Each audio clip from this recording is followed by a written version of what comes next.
नमस्कार, आप सभी दर्शकों का बहुत स्वागत करता हूं। राहुल सौमित्र। सबसे पहले साथ की बड़ी बात में हम इस वक्त की बड़ी खबरें देख लेते हैं कि आज कौन कौन सी बड़ी खबरें होने वाली हैं। वक्फ बोर्ड पर नकेल कसने की तैयारी। एक्ट में संशोधन के लिए आज संसद में बिल ला सकती है केंद्र सरकार। किसी भी जमीन को अपनी संपत्ति घोषित करने पर लग सकेगी रोक। आज बालाघाट के दौरे पर रहेंगे सीएम डॉक्टर मोहन यादव। रक्षाबंधन और श्रावण उत्सव में होंगे शामिल। सीएम विष्णुदेव साय आज कावर्धा के भोरम देव में कावड़ियों पर करेंगे पुष्प वर्षा। जशपुर में कल्याण आश्रम के कार्यक्रम में होंगे शामिल। सागर हादसे पर सीएम डॉक्टर मोहन यादव का बड़ा एक्शन। कलेक्टर, एसपी और एसडीएम को हटाने के निर्देश। दीवार गिरने से हुई थी 9 बच्चों की मौत। कावर्धा के रानी देहरा वाटरफॉल में डूबा डिप्टी सीएम अरुण साव का भांजा। दोस्तों के साथ गया था घूमने। सूचना के बाद भी नहीं पहुंची एनडीआरएफ की टीम। सिंगरौली में फूड पॉइजनिंग से मां और 2 बच्चों की मौत। परिवार के अन्य लोगों का इलाज जारी। चितरंगी ब्लॉक की घटना। और आज सावन का तीसरा सोमवार। सुबह से शिवालयों में लगा भक्तों का तांता। उज्जैन के महाकाल मंदिर में की गई विशेष पूजा अर्चना।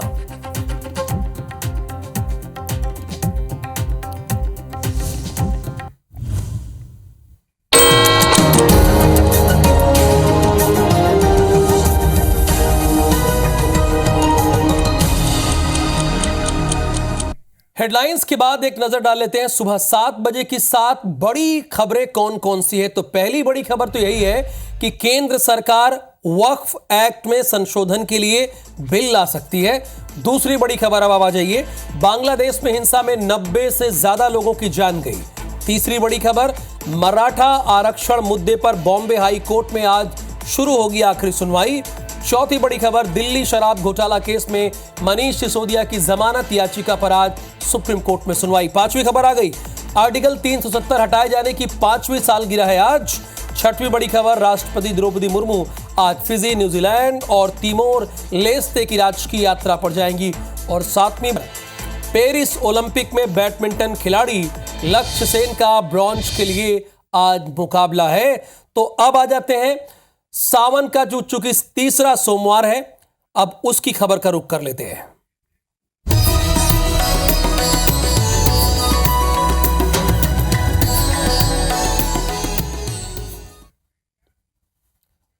तो आज सावन का तीसरा सोमवार है।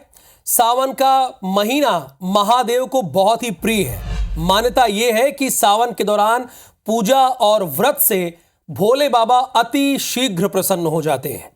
शिव पुराण के अनुसार 12 ज्योतिर्लिंगों के दर्शन से सभी मनोकामनाएं पूरी होती हैं। सावन सोमवार पर हम आपको घर बैठे 12 ज्योतिर्लिंगों के अद्भुत दर्शन करवा रहे हैं। भगवान शिव के इन दिव्य धामों में भक्तों के सारे कष्ट, सभी बाधाएं दूर हो जाती हैं। देवाधिदेव महादेव के 12 ज्योतिर्लिंग महाकालेश्वर, ओंकारेश्वर, सोमनाथ, मल्लिकार्जुन, केदारनाथ, भीमाशंकर, विश्वनाथ, त्र्यंबकेश्वर, वैद्यनाथ, नागेश्वर, रामेश्वर, ये सारे 12 ज्योतिर्लिंगों के मैंने आपको नाम बताए। और हमारी टीम ने, चूंकि ये अर्ली मॉर्निंग का बुलेटिन है, मॉर्निंग प्राइम की शुरुआत हो रही है, हमारी टीम की कोशिश यही है कि अगर आप दिन की शुरुआत करें तो आपको ये दर्शन होना चाहिए। देखिए, 12 ज्योतिर्लिंगों के दर्शन है और बहुत सारे लोगों का तो ये खुद से कमिटमेंट होता है कि वो अपने जीवन में इन 12 ज्योतिर्लिंगों का दर्शन करेंगे वहां साक्षात जाकर। कई बार लोग अब काम में व्यस्त रहते हैं, बिजी रहते हैं, नहीं पहुंच पाते। लेकिन कहते हैं ना कि अगर आपके मन में श्रद्धा है तो समझ लीजिए कि आप वहां पहुंच गए। तो हमारी टीम ने आपके लिए ये विशेष इंतजाम करके रखा है। गुजरात, आंध्र प्रदेश, मध्य प्रदेश में 2 ज्योतिर्लिंग है, ओंकारेश्वर भी है और महाकाल ज्योतिर्लिंग तो है ही है। उत्तराखंड में केदारनाथ, महाराष्ट्र, उत्तर प्रदेश, काशी विश्वनाथ, ये 12 तस्वीर है। अब अलग अलग तस्वीर आ गई। ये महाकाल की तस्वीर हम आपको दिखा रहे हैं। सुबह जो आरती होती है उसकी ये तस्वीर है। मंदिरों में चारों तरफ हर हर महादेव के नारे गूंजते हैं। और ये भी तस्वीर आपके सामने महाकाल की, वो एक प्रातः काल की आरती थी। देख रहे हैं आप यहाँ पे लोगों की कितनी भारी भीड़ यहाँ पर मौजूद है, भगवान शिव के महाकाल के दर्शन करने के लिए यहाँ पहुंचे हुए। और ये भस्म आरती की तस्वीर है, ये भस्म आरती की तस्वीर आप देख रहे हैं। आज तीसरा सोमवार है, सावन का तीसरा सोमवार है और बहुत सारे लोग इस दिन व्रत रहते हैं। तो दिन की शुरुआत है खबरों के साथ साथ वो ईश्वर से भी होनी चाहिए, भगवान से भी होनी चाहिए। दो संवाददाता हमारे साथ जुड़े हैं। हमने कहा ये जहां भी है, जिस भी मंदिर में है, उसके बारे में बताएं। जो रायपुर और नर्मदापुरम, स्टार जैन और अतुल तिवारी ये नर्मदापुरम से जुड़े हुए हैं। तो स्टार, पहले मैं आपका ही रुख करूंगा, क्योंकि आप कहां पर है ये बताइए। और बताया जा रहा है, हमारी टीम बता रही कि आप बंजारी मंदिर में हैं। इसकी क्या मान्यता है, कितना पुराना मंदिर है, यहाँ भक्त क्या किस सोच के साथ आते हैं? क्योंकि पूजा करना है, बहुत सारी मान्यता भी होती है। लोग कहते हैं कि यहाँ पहुँच जाएंगे तो हमारी मान्यता पूरी हो जाएगी। इसके बारे में बताइए और वहाँ पर क्या दृश्य है वो भी हमारे दर्शकों को दिखाइए।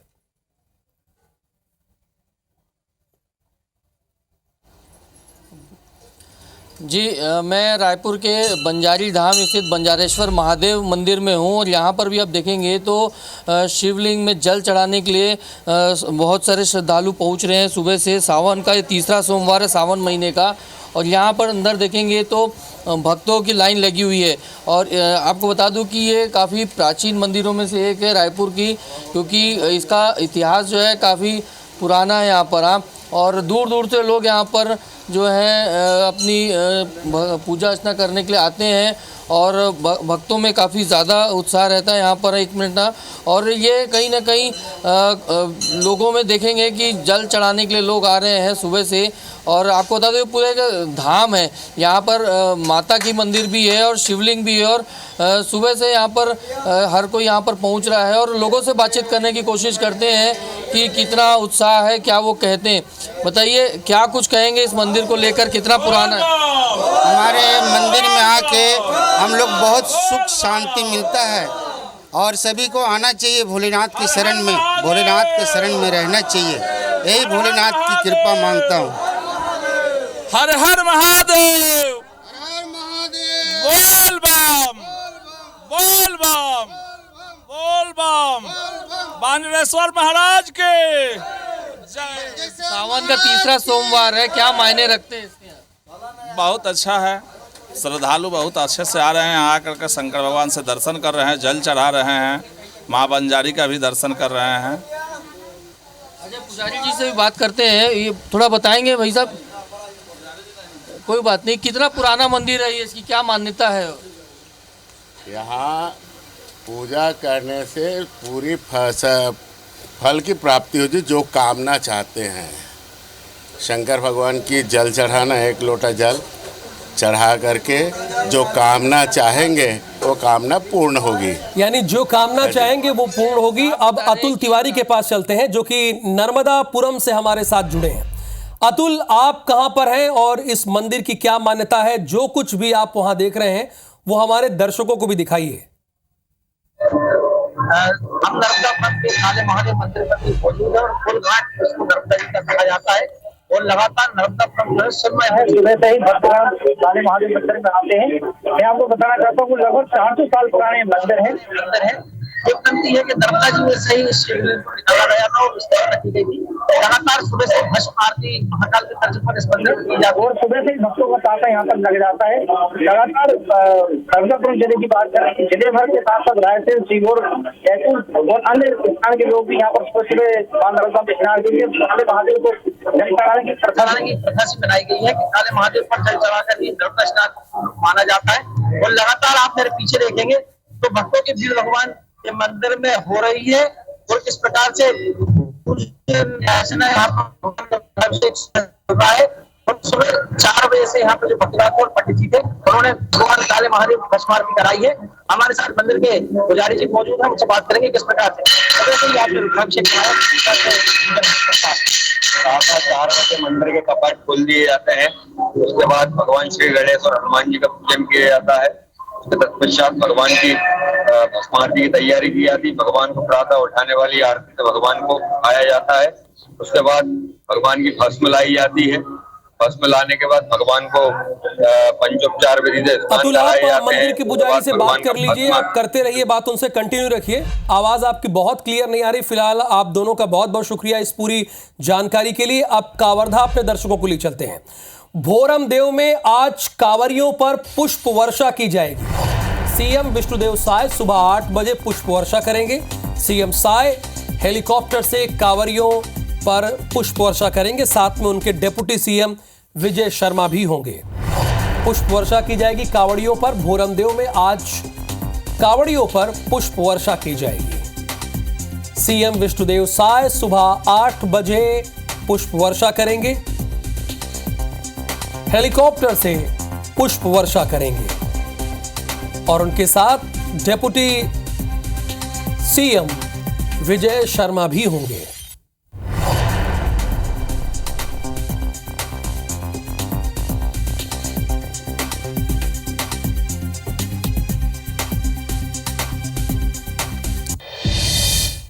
अब अगली खबर भी रायपुर से ही है। सीएम विष्णुदेव साय आज राजनांदगांव जशपुर के दौरे पर रहेंगे। कल्याण आश्रम के कार्यक्रम में उनको शामिल होना है। गृहग्राम बगिया में वो रात्रि विश्राम करेंगे। आप जानते हैं कि उनका घर है। सीएम विष्णुदेव साय का ये आज का कार्यक्रम है, यानी वो जशपुर जाएंगे, राजनांदगांव जाएंगे।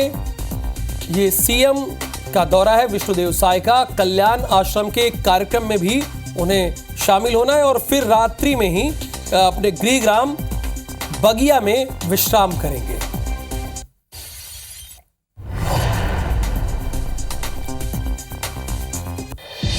देखिए, हम लोग मुख्यमंत्री के कार्यक्रम से आपको इसलिए अपडेट करते हैं क्योंकि आपको ये पता होना चाहिए कि आज आपके मुखिया कहां हैं।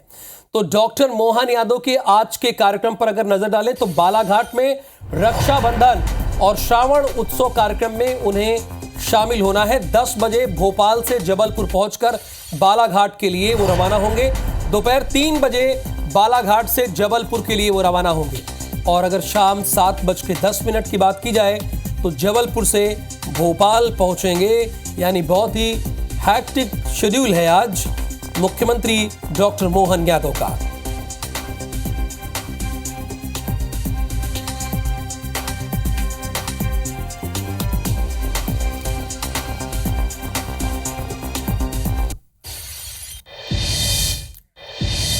अगर आपको ठीक 5 साल पहले ले चलूं मैं तो, यानी 2019 5 अगस्त, इसी दिन अनुच्छेद 370 और 35A हटाया गया था। आज उसके 5 साल पूरे हो गए हैं।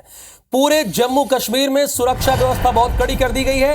हर आने जाने वाले वाहनों की चेकिंग की जा रही है। एकात्म महोत्सव आज भाजपा निकालेगी जम्मू कश्मीर में 5 अगस्त से 15 सितंबर तक, यानी तकरीबन ये 40 दिनों का कार्यक्रम है। 40 दिनों का कार्यक्रम है। पूरे जम्मू कश्मीर में कड़ी सुरक्षा व्यवस्था कर दी गई है।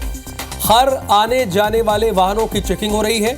एकात्म महोत्सव भारतीय जनता पार्टी निकाल रही है जम्मू कश्मीर में 5 अगस्त से 15 सितंबर तक। ये 40 दिन का एक बड़ा प्रोग्राम है, कार्यक्रम है पूरे जम्मू कश्मीर में। इसके लिए सुरक्षा व्यवस्था चाक चौबंद कर दी गई है। एक दिल्ली से और बड़ी खबर है, बड़ी महत्वपूर्ण है। वक्फ एक्ट में बदलाव की तैयारी की जा रही है। एक्ट में 40 संशोधन करने की तैयारी में केंद्र सरकार है।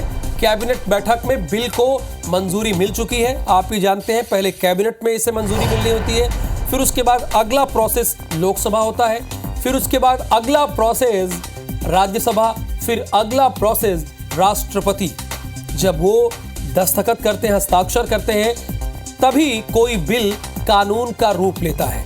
इसी सत्र में नया बिल आ सकता है। बोर्ड की शक्तियां कम हो सकती हैं। किसी जमीन को अपनी संपत्ति नहीं बता सकेगा वक्फ बोर्ड, यानी किसी जमीन को वो अपनी संपत्ति फिलहाल नहीं बता सकेगा।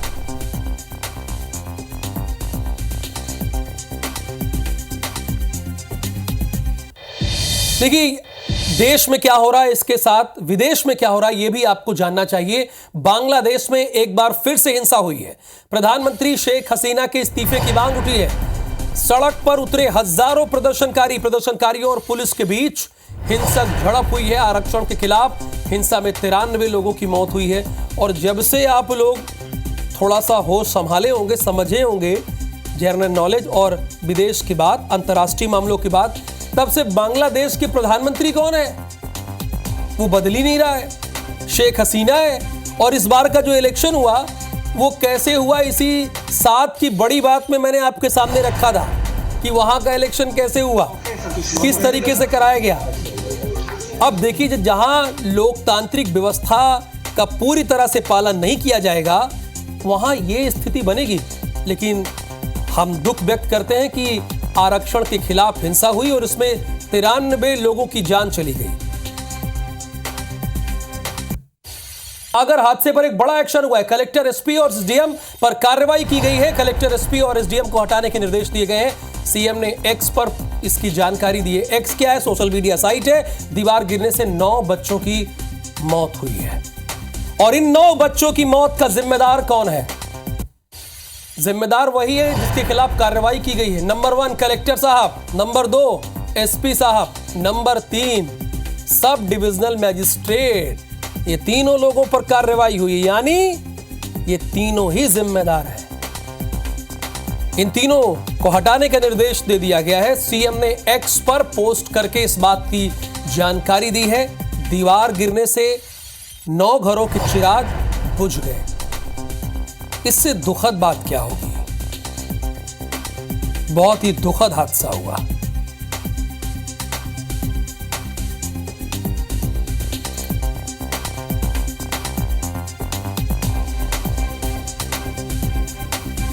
दीवार गिरने से 9 बच्चों की जान गई है और इस मामले में कलेक्टर, एसपी और एसडीएम इन तीनों को हटाने का निर्देश सीएम डॉक्टर मोहन यादव ने दे दी है। और वजह यही है कि हमें यहां पर यह लिखना पड़ा कि सागर में मौत की दीवार, गांव में भागवत कथा और शिवलिंग निर्माण का, आपको बता दें कि भागवत कथा और शिवलिंग निर्माण का कार्यक्रम चल रहा था और इसी पर आधारित आपको एक रिपोर्ट दिखा देते हैं।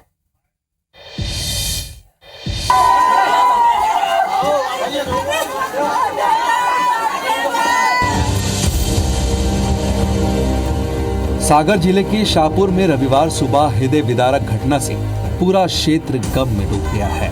यहाँ हरदौल मंदिर में शिवलिंग निर्माण और भागवत कथा का आयोजन के दौरान एक पुराने मकान की दीवार टेंट पर गिरने से 9 बच्चों की दुखद मौत हो गई। वहीं 2 से 3 बच्चे घायल हैं। बच्चे सुबह जब शिवलिंग बना रहे थे तभी मंदिर परिसर के बाजू वाली करीब 50 साल पुरानी एक कच्ची दीवार भरभरा कर गिर गई। ये दीवार शिवलिंग बना रहे बच्चों के ऊपर सीधे गिरी, जिससे करीब आधा दर्जन बच्चों की मौके पर मौत हो गई। इस घटना के बाद चीख पुकार मच गई। तत्काल ही दीवार के मलबे को हटाने का कार्य शुरू हुआ तो इसके नीचे और दबे बच्चों को निकाला गया। यहाँ शंकर जी बना रहे थे बाल बच्चे शिवलिंग, तो वहाँ से थोड़ी दीवार गिरी तो कुछ बच्चे भागे, कुछ वहाँ दब गए दीवार में। घटना होने के बाद में जब बताया कि बच्चे दब गए हैं तो हमने आने के पूरे बच्चे जितने थे हमने निकलवाए। सबसे पहली बार तो अस्पताल में सबसे ज्यादा माने कमी है। ये जो दुखद घटना है ये शासन और प्रशासन की लापरवाही भी है। स्वास्थ्य, सामुदायिक स्वास्थ्य होना चाहिए, उनको उचित मुआवजा मिलना चाहिए, उनको घर मकान मिलना चाहिए, उनके घर परिवार को नौकरी मिलना चाहिए। दीवार गिर गई, ये घटना हो गई, कई बच्चों को कुछ खत्म हो गया। बताया जा रहा है कि रविवार को अवकाश का दिन होने की वजह से शिवलिंग बनाने के लिए 8 से 14 साल के बच्चे भी बड़ी संख्या में यहाँ पहुँचे थे और अचानक हादसा हो गया। घटना की सूचना पर रहली विधायक गोपाल भार्गव, सागर कलेक्टर, सागर रेंज आईजी और पुलिस अधीक्षक सहित कई अधिकारी मौके पर पहुंचे। की मौके पे कार्रवाई, पुलिस कार्रवाई चल रही है और पोस्टमार्टम की कार्रवाई चल रही है। एक बच्ची की जानकारी लगी है, वो इलाज के लिए उसके परिवार वाले दमोह ले गए थे। 9 बच्चों की मृत्यु अभी तक हो चुकी है। टोटल 11 लोग घायल हुए थे, उसमें से 2 लोग सुरक्षित हैं और 9 मृत्यु हैं। 2 का प्रॉपर इलाज चल रहा है और वो खतरे से बाहर। मुख्यमंत्री जी से ये बात हुई है कलेक्टर से भी लगातार चर्चा हो रही है। किसी की जान तो वापस नहीं ला सकते, लेकिन हाँ, जो कुछ भी आर्थिक सहायता होगी उनके परिवारों को वो भी उपलब्ध करवाएंगे। मोदी जी का स्वीट फोन आया था, उन्होंने सबके परिवारों के लिए दुख व्यक्त किया है। 4-4 लाख रुपया हर परिवार के लिए सहायता की घोषणा की, 1-1 लाख रुपया जो घायल है उनके लिए की, और जो भी संभव हो सकता है सरकार की तरफ से पूरी मदद मिलेगी। घटना पर प्रदेश के मुख्यमंत्री डॉक्टर मोहन यादव ने दुख जताते हुए मुआवजे और हर संभव मदद का ऐलान किया। साथ ही कार्रवाई करते हुए शाहपुर सीएमओ और उप यंत्री को निलंबित कर दिया। इन पर आरोप है कि पूर्व सरकार में जर्जर मकानों को चिन्हित करने नोटिस जारी किए गए थे, लेकिन इन्होंने प्रशासन को इसकी जानकारी नहीं दी और अब इस हादसे के बाद इनके ऊपर निलंबन की गाज गिरी है। मुख्यमंत्री मोहन यादव ने ट्वीट कर इसकी जानकारी दी। वहीं इस मामले में सियासत भी हो रही है। पीसीसी चीफ जीतू पटवारी ने इस मामले में सरकार को भ्रष्ट बताते हुए इसे प्रशासन की लापरवाही करार दिया। तो वहीं बीजेपी संवेदनशील मामले में कांग्रेस को राजनीति न करने की सलाह दे रही है। बच्चों की सरकारी हत्या है, सागर में बच्चों का जो दुर्घटना हुई, ये प्रशासन की लापरवाही का इससे बड़ा उदाहरण क्या हो सकता है? उनका सोच वो जाने, लेकिन जो घटना है वो दुर्भाग्यपूर्ण है, दुखद है। स्कूल हो, कॉलेज हो, सार्वजनिक संस्थान हो या निजी मकान हो, इनकी मजबूती को व्यक्तिगत तौर पर भी संस्थान और व्यक्तिगत मकान मालिक भी चेक करना चाहिए। ये सरकार के साथ साथ व्यक्तिगत रहने वालों की भी ड्यूटी है। इस दर्दनाक हादसे ने लापरवाही की पोल एक बार फिर खोल दी है। बताया जा रहा है कि मकान की हालत बेहद जर्जर थी और दीवार में एक बड़ी दरार भी थी। इस मकान में कोई नहीं रहता था। यदि समय रहते इस घर को जमींदोज कर दिया जाता तो इतना बड़ा हादसा आज नहीं होता। बड़ा सवाल यही है कि आखिर इन 9 मासूम जिंदगियों की मौत का जिम्मेदार कौन है? जितेंद्र गौतम के साथ शिवम दत्त तिवारी, IB स्टैंड 4 सागर। सूरजपुर से एक खबर है। अनियंत्रित होकर कार मंदिर में जा टकराई है, मंदिर से टकरा गई है। हादसे में 3 लोग घायल हुए हैं, इलाज चल रहा है। अंबिकापुर मेडिकल कॉलेज इन्हें रेफर किया गया है। हनुमान मंदिर भी ध्वस्त हो गया है। कोतवाली थाना क्षेत्र के पचीरा इलाके का मामला है। थोड़ी देर हो जाए, लेकिन जहां पहुंचना है वहां दुरुस्त पहुंचिए, यही आग्रह है। ये कहा भी जाता है कि आप तो देखा होगा और पढ़ा भी होगा, दुर्घटना से देर भली, लेकिन फिर भी रफ्तार में चलना है। और एक बड़ा अपडेट, पेरिस ओलंपिक से ये बड़ा अपडेट मैं आपको दे रहा हूं। भारतीय बैडमिंटन स्टार लक्ष्य सेन का आज मुकाबला है। लक्ष्य सेन ब्रॉन्ज मेडल के लिए आज खेलेंगे। मलेशिया के ली जी जिया से उनकी टक्कर होगी। भारतीय समयानुसार यानी शाम को 6 बजे ये मुकाबला होगा और लक्ष्य सेन को आपकी प्रार्थनाओं की दरकार है। आप प्रार्थना कीजिए। आज सावन का सोमवार भी है। ईश्वर से प्रार्थना कीजिए, खुदा से प्रार्थना कीजिए, किसी से भी प्रार्थना कीजिए, लेकिन प्रार्थना कीजिए कि चौथा मेडल भी भारत के पास आज आ ही जाए।